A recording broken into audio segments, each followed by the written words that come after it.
Hi everyone. In today's tutorial, we will show you how to crop photos and elements in Canva. Whether we want to remove unwanted parts or adjust the layout, cropping is a simple tool that can make a big difference in our designs. Let's get started. On our Canva dashboard, let's walk through an example. We will crop an element like this butterfly photo. To crop the butterfly, we just click on the photo and then click the crop button at the top. From here, we can choose the original aspect ratio or pick a different one, depending on what we need.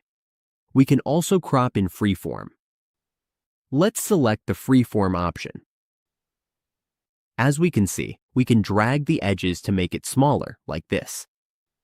Once we're happy with it, we simply click Done. And there we go, the photo is now cropped. We can also crop other elements, like shapes. To do this, we select a shape from our design. All we need to do is click the shape and then drag the butterfly into it so it takes on the shape we want.